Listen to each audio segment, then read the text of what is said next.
It's me, Ari Does It, call me Rashid. I'm an anthropologist and sociologist. Quick video. Why did the Romans build roads? You may think, Rashid, why are you asking that question? They built roads to make transportation and traveling through the empire easier. And how can you have such a big empire with only horses and chariots and sail ships? And on land you don't have roads that facilitate transportation and travel. I mean, yeah, I know. Someone say, Rashid, why you ask such a redundant question? I mean, it's obvious that they need roads. Well, hold on. You know where I'm going. I'm heading with this. Look. The Romans built those roads to facilitate integration in the empire. Think about it. You have Syrians, Assyrians, Judeans, Phoenicians, Egyptians. You have Galatians. You have Greeks, and the Greeks had various sub-ethnicities also. Well, subgroups, better said. You had Athenians, Spartans, whatever. You had from the Celtic tribes, you have various Celtic tribes also in Western Europe. You had the Mauritanians or the Punic peoples also in Northern Africa. You have all these groups, each have their own language, their own customs. And you want all of them to operate together as one big financial and economic region. That cannot happen unless there are common values they all agree to. And even then, because it's such a big region, you still need the local cultures and the local nationhood. So the Roman Empire had various nations within its borders. Each nation had its own local autonomy, supervised by the Roman governors and the Roman military. However, for the empire to function, because the Roman Empire shut down military conflict, and the Roman Empire makes trade easier. So for the empire to function, everyone had to acknowledge that there is a benefit to have this Roman administration, namely there's no military conflict. We get fresh water from the mountains quickly to the aqueducts, and we can get along easier with everyone. So there were benefits to the Roman Empire. But for those benefits to work, the financial and economic administration had to work. And for that to work, people had to integrate. That's why you had to facilitate integration. So someone that was born in the north of England back then England was called Britannia, someone born in the north of Britannia would feel Roman, even though they're not directly from the city of Rome. They may have no ancestral link whatsoever with Rome, but they still felt Roman because they saw Assyrians, they saw Judeans to some extent, they saw people from Italy, Greeks, everyone collaborating together in the Roman military. They saw that you can travel all around without border controls, without being harassed directly. So they realized, I'm part of something bigger.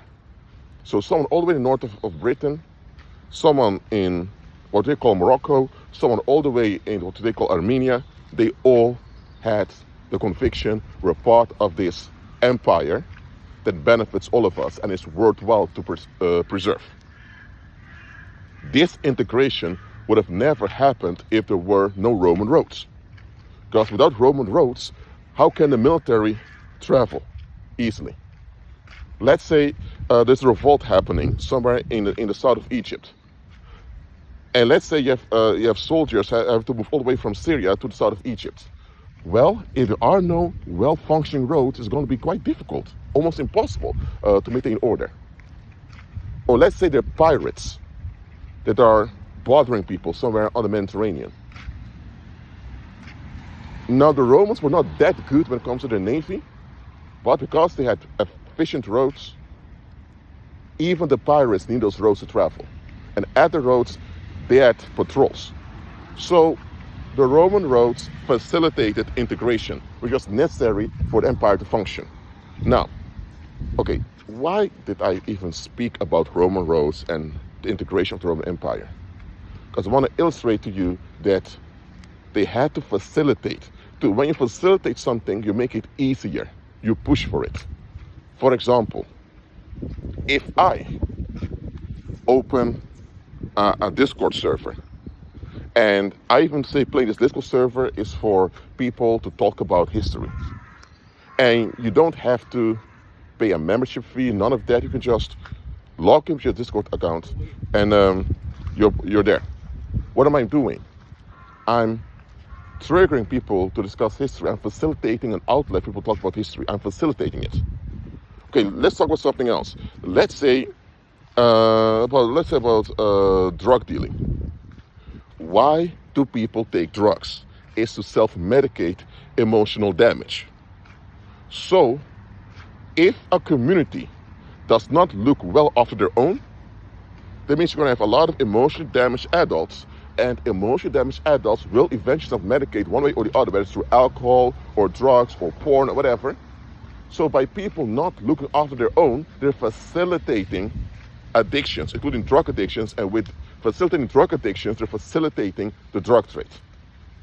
So putting more police officers on the streets to arrest or even kill all the drug dealers doesn't solve anything, because the root of the problem of illegal drugs is that a lot of people are self-medicating.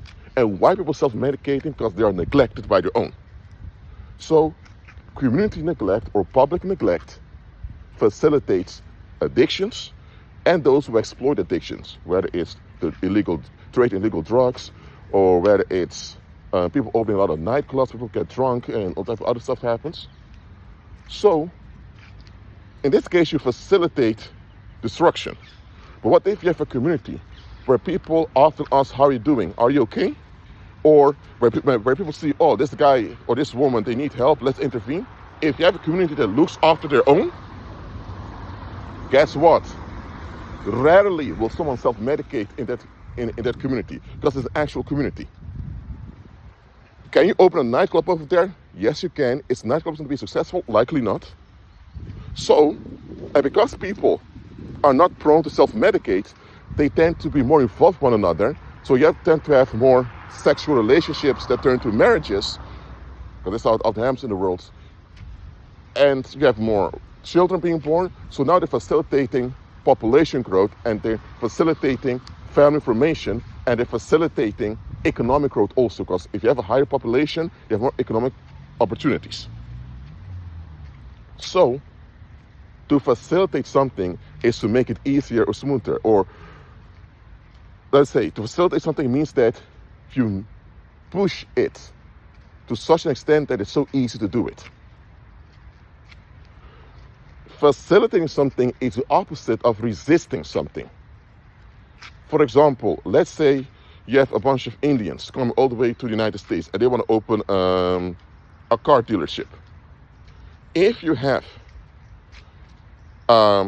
right-wing racist policy in place, they will not tell them, no, you can't come because you're not an American. They won't say that, because that would be too obvious, but they will put extra paperwork in place for them. So let's say you're from India, I'm going to open up a car dealership in the United States, you're certified, you have experience, but you have to fill in tons of paperwork. And most of the paperwork is even necessary. But then someone, for example, from Canada or Europe, were perceived to be white places, white countries in a lot of people's minds, they don't have to fill in all this paperwork. So what's going on now is that this policy is facilitating racism, and at the same time is resisting non-whites, people from non-white areas, to prosper in the United States. So to facilitate one thing can also mean you're hindering something else. Now, if you want to, for example, stop prostitution from happening in your community or in your country, then you have to facilitate sexual health. By facilitating sexual health, automatically you make it harder for sex traffickers or pimps to function. So it's not that you're actively resisting them, like, oh, we're going to send the police after you, make life hard for you. No. You're just denying them access to do what they're doing. And you do it in such a way by promoting the one thing that hinders them. Pimps and sex traffickers rely on sexual dysfunction and emotional injury. Because it's sexual dysfunction and emotional injury that facilitates people to become whorish and to escape sexually. And that is what the pimp and the sex trafficker is relying upon. So, if you promote marriage, community formation, and all that, and you do it in a consistent way, guess what? There will be less sexual escapism, and that means that any pimp or any sex trafficker will have a very hard time doing this stuff over there. So this is not active resistance, this is latent resistance. Because it's not resistance on purpose, but because you facilitate the better, the worse has a hard time functioning. Family formation and stable marriages are superior to prostitution. You facilitate the superior, that means the lesser will have no chance. Follow me? So you're not in a fight, fighting them, which is negative. You're just operating in the better. Operating in the better, it is as if you're actually resisting them, but you're not. You're just operating in the better. But now I want you to think with me about facilitating things or facilitating certain people. Bad people also use the same thing as a form of persecution. Let me explain. Let's say you're married, okay? You and your wife, you have your own textile business, okay? You trade in textile. You sell shirts, you sell hoodies, you sell trousers, all of that. And from the initiative of your wife, also going to sell women's wear. So, okay, you have your own textile business. You have a brother-in-law. The brother-in-law spends 60 euros purchasing a t-shirt from a band that worships the Baphomet. So he spends 60 euros on a business that's satanic, and everyone knows they're satanic. While you are selling better quality shirts for just 20 euros. What's going on over here? In this case, your brother-in-law knows you're selling quality t-shirts, so there's no reason for him to be supporting on a financial level that satanic gang over there with their business. Because that satanic gang doesn't contribute to anything good in the community. But here's the thing, why would he rather spend his money on that satanic gang than to help you, his brother-in-law, in prospering? It is because he does not want to recognize you. He's upset with you being his brother-in-law. He didn't want you with his sister. But the thing is, because you're with his sister, you already have children with her, he has no choice but to put up with you. So he behaves towards you in public, but he doesn't want you around. So that's when you and your wife are doing something, he doesn't want them to be part of it. So he rather waste his money on something satanic that will harm the community than to acknowledge my brother-in-law is contributing to the community. Because then he needs to admit, okay, but then why were you so upset with your brother-in-law? Is it a racial thing? Is it that you want the victim to dump upon? What is it? It's going to make him look bad. So for him to appear good, he will make excuses on why he doesn't support the business of his brother-in-law. In this case, it is active resistance, but it's done in a covert way. So you have active resistance in an open way. People just go off at you in the open, or they call the cops on you, take action against you, press charge against you. You have latent resistance.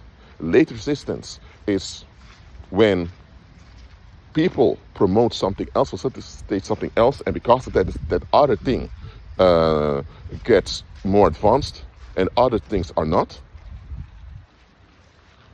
I mean, cops do this often. But then you also have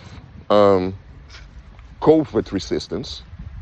Covert resistance is similar to latent resistance. It's similar, but it's not the same. Because in latent resistance, you're not on purpose going against something. Just insisting on something else, which is far better. And that's the latent resistance. In covert resistance, you can't afford to go full against someone, so you promote anything that may hinder them. For example, you open your own barbershop. And now you have cousins of you, they keep going to other barbershops instead of coming to you, and they keep complaining and murmuring about other barbershops. But the thing is, hold on a minute. Why don't you go to your own cousin who has a barbershop and is excellent in cutting people's hair? Why don't you go over there? No, they keep going to those barbershops who do a poor job. And guess what? By them going there over and over again, keep murmuring about them, they put those other barbershops in people's minds by keep murmuring, complaining about them. So people are now more thinking about those barbershops. And because of that, they're not thinking about you with your barbershop. So they won't go out and promote all those other barbershops. Some people say, hold on a minute, you have your own concept of barbershop, you promote all these others. What the heck is that? They won't do that. Or they won't say, oh, no, go to my cousin, he's awful, all that. They're not going to do any of that. That open resistance will backfire. So instead, they will trigger anything else that may hinder their own cousin. That's covert resistance. You have open resistance, that's in your face attack or hinder. You have latent resistance. That's just, you don't get the attention to make it easier on you, something else, because something else is prioritized. And you have covert resistance. There's resistance in which they facilitate something else, not because it's better or of better quality, but just to shut you down. They tolerate something else. That something else can even be worse in your place. For example, you could be an excellent barbershop. All those other barbershops are horrible, but they'd rather have those other barbershops around than have you around. So they won't go out and fully promote those barbershops because that would be weird, but they will make sure those other barbershops are in people's minds all the time to distract people away from you. Listen, it's violence, simple as that, okay? When people facilitate something or someone who's not, and it's not beneficial for the long-term well-being of the community, they're doing that because there's someone else they want to get rid of.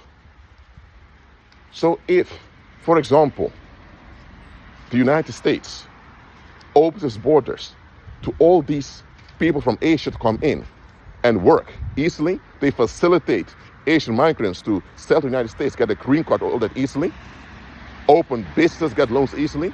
Why are they doing that? There is a purpose for it. It's not to get trade in Asia, because they already had trade in Asia.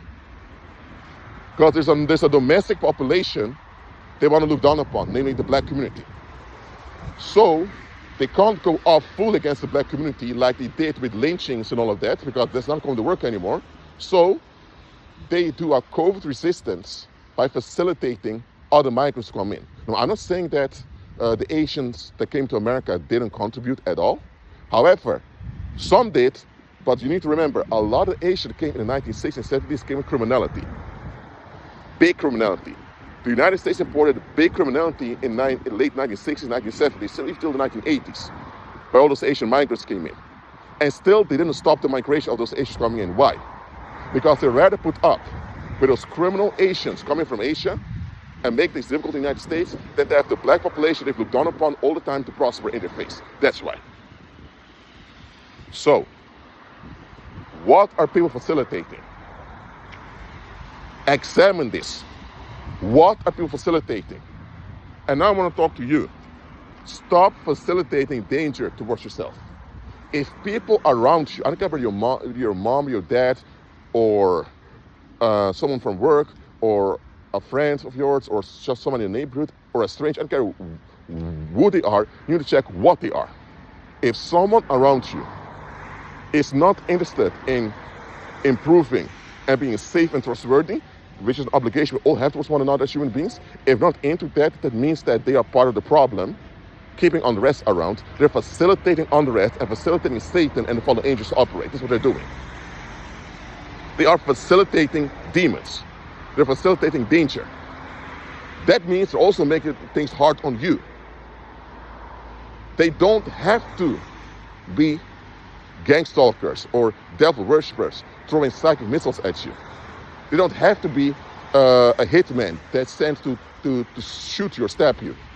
The fact they're not willing to improve and be better in serving the Heavenly Father, that shows you that they willingly are neglectful. Let's be more personal about it. If you have people around you who saw you going through stuff and they did not intervene, they let you go through stuff, they didn't want to be bothered nor involved, whatever, guess what? They facilitated danger towards you. Those people should be the last people expecting any type of quality from you. But in real life, often such people, they're not even far away from you. They're going to expect you to show respect, to be considerate, and all that, because anytime they feel like you don't consider them, they take action against you, either by calling the cops on you or by firing you from your job. They take action against you. So anytime they even think or feel like you're not considering them, you have an issue with them. But they just let this happen to you because in their minds, you're just a disposable option, but they have to be priority. It's narcissism. If people behave towards you like that and they haven't improved, even if they don't have to say, I'm sorry. Their sorry should be them becoming better people towards you and others. If they won't even admit that they were wrong for being insensitive and narcissistic, if they, or even if they do admit, but don't actually improve, I'm telling you, they are covertly resisting you. That's what they're doing.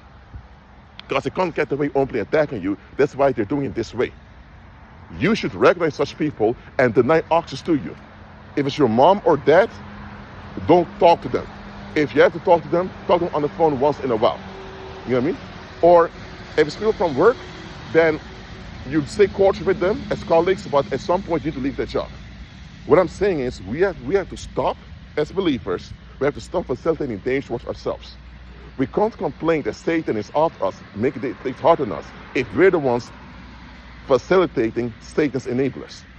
Those people that refuse to improve in serving God, by serving the Heavenly Father, what's going on? They're facilitating Satan. So if they're facilitating Satan and you allow them access to you, that means you're the one facilitating Satan having access to you. So if Satan has access to you and Satan goes wild to those people, I'm sorry, but who's to blame over here? You are. Yes, Satan is to blame, those people are to blame, but why are you facilitating danger towards yourself? Also, we need to stop agreeing with things just because we feel like it. For example, statements like, nobody owes you anything, you don't owe anyone anything. That's a statement that's common in the United States of America, also other parts of the Western world. That statement doesn't add up because as human beings, we owe one another to be safe and trustworthy. That's the only way we can be functional and safe. So that statement, nobody owes you anything, you don't owe anyone anything, or you only live once, a lot of these statements, they feel comfortable because that means, I can escape, I don't have to do anything. But just because it gratifies your escape doesn't mean it's a good statement. By agreeing with such statements, you're cursing yourself to bad outcomes. Because if you agree you only live once, what if other people use that same excuse to neglect you or to allow bad things to happen to you? Or what if you're the one in trouble now when everyone sees the danger coming but they don't intervene? They don't call the cops, they don't call people out, they don't inform you about danger. They say, it's none of my business, or I don't owe anyone anything. When you agree with narcissistic statements, you are cursing yourself and those around you to bad outcomes. That's also facilitating danger towards yourself. And listen, anytime you facilitate danger towards yourself, you're also facilitating danger towards other people indirectly. We as believers should not be facilitating danger. Simple as that. So beware what you facilitate. Be at peace.